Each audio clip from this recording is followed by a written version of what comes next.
Assalamualaikum warahmatullahi wabarakatuh. Selamat berjumpa kembali dengan saya, Guru Al-Quran Hadis. Pada kesempatan kali ini, saya akan membahas tentang kemukjizatan Al-Quran.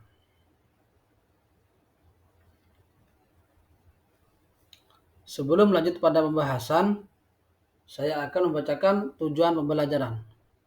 Yang pertama, memahami dan menganalisis materi tentang pengertian mukjizat, syarat-syarat mukjizat, macam-macam mukjizat, dan pengertian ijazul Quran dengan baik. Yang kedua, menyimpulkan materi tentang pengertian mukjizat, syarat-syarat mukjizat, macam-macam mukjizat, dan pengertian ijazul Quran dengan baik. Yang ketiga, menyajikan contoh-contoh kemukjizatan Al-Quran. Yang keempat, mengamalkan rasa cinta terhadap Al-Quran sebagai cerminan pemahaman kemukjizatan Al-Quran. Pengertian mukjizat. Secara etimologi atau secara bahasa, kata mukjizat berarti melemahkan atau mengalahkan lawan. Mukjizat juga diartikan sebagai sesuatu yang menyalahi tradisi atau kebiasaan. Dalam kurung, sesuatu yang luar biasa. Secara terminologi atau istilah, Mana Al-Qattan mendefinisikan mukjizat adalah sesuatu yang menyalahi kebiasaan disertai dengan tantangan dan selamat dari perlawanan. Syarat-syarat mukjizat. Suatu kejadian atau peristiwa dikatakan mukjizat apabila memenuhi syarat-syarat sebagai berikut. A. Mukjizat sesuatu yang tidak sanggup dilakukan oleh siapapun selain Allah Subhanahu wa taala. B. Mukjizat adalah sesuatu yang menyalahi kebiasaan atau tidak sesuai dengan kebiasaan dan berlawanan dengan hukum alam. C. Mukjizat harus berupa hal yang dijadikan saksi oleh seseorang yang mengaku membawa risalah ilahi sebagai bukti atas kebenaran pengakuannya. D. Mukjizat terjadi bertepatan dengan pengakuan Nabi yang mengajak bertanding menggunakan mukjizat tersebut. E. Tidak ada seorang manusia pun bahkan jin sekalipun yang dapat membuktikan dan membandingkan dalam pertandingan tersebut.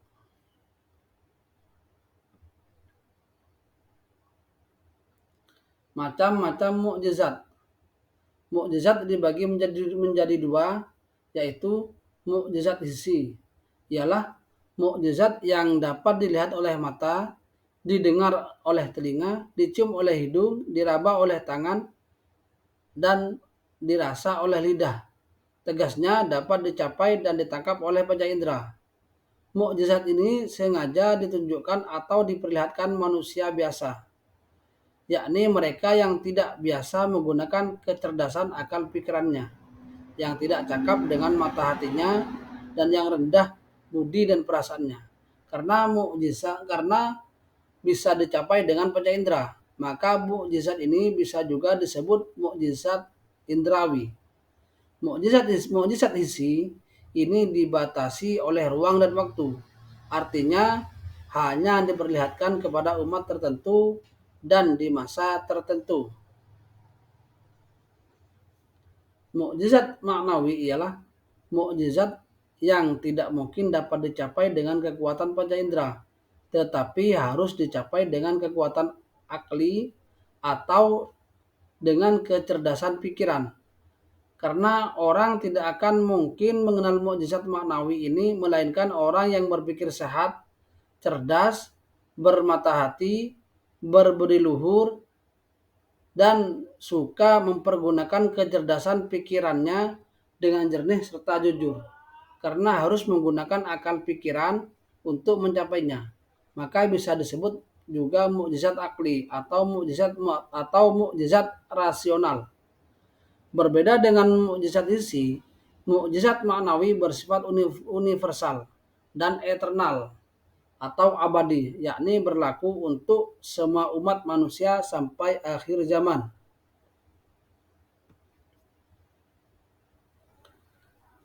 Pengertian ijazul Quran. Jika kata mukjizat dilekatkan dengan kitab suci Al-Quran, ia bisa memiliki dua konotasi. Pertama, lemahnya manusia untuk merumuskan suatu ungkapan atau kalimat yang dapat menandingi ayat-ayat Al-Quran, baik secara individu maupun secara kolektif. Kedua, ia mempunyai sifat menantang manusia dan jin untuk membuat semacam Al-Quran sampai muncul kesadaran mereka untuk mengakui kelemahan diri sendiri ketika berhadapan dengan ayat-ayat Al-Quran. Dengan demikian, dapat disimpulkan bahwa yang dimaksud ijazul Quran adalah menetapkan kelemahan manusia dan jin baik secara individual maupun kolektif untuk mendatangkan semisal Al-Quran. Mukjizat Al-Quran bertujuan untuk menumbuhkan kesadaran pada manusia bahwa Al-Quran adalah wahyu Allah dan sekaligus merupakan bukti kerasulan Nabi Muhammad Shallallahu Alaihi Wasallam. Aspek-aspek kemukjizatan Al-Quran. A. Gaya bahasa atau uslub.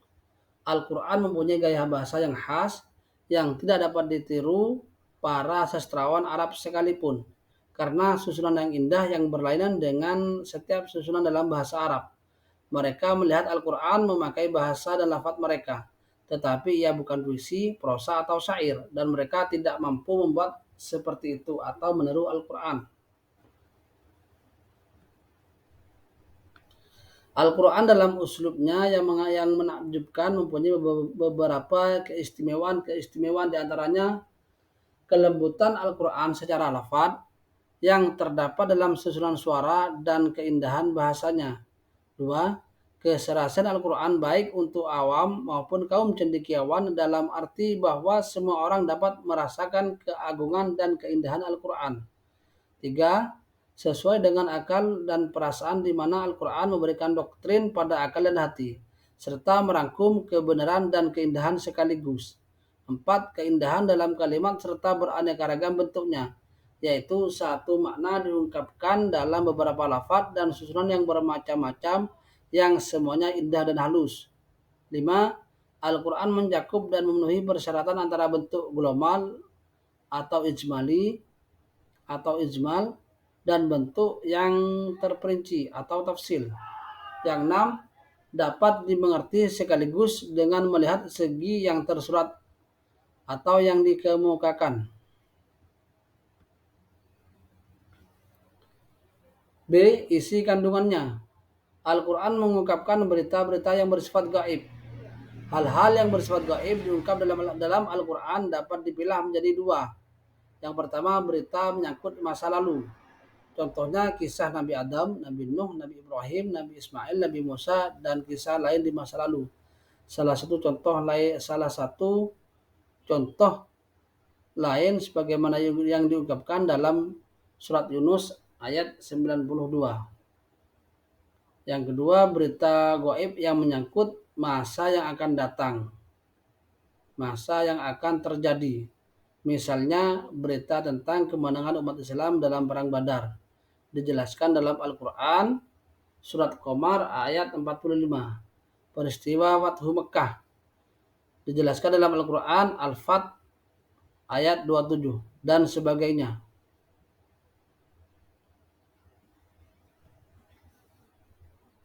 Yang kedua, ijazul ilmi, yakni kemukjizatan ilmu pengetahuan.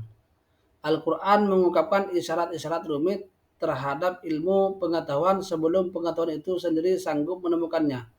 Kemudian terbukti bahwa Al-Quran sama sekali tidak bertentangan dengan penemuan-penemuan baru yang didasarkan pada penelitian ilmiah. Hal ini seperti difirmankan Allah dalam surat Fussilat ayat 53.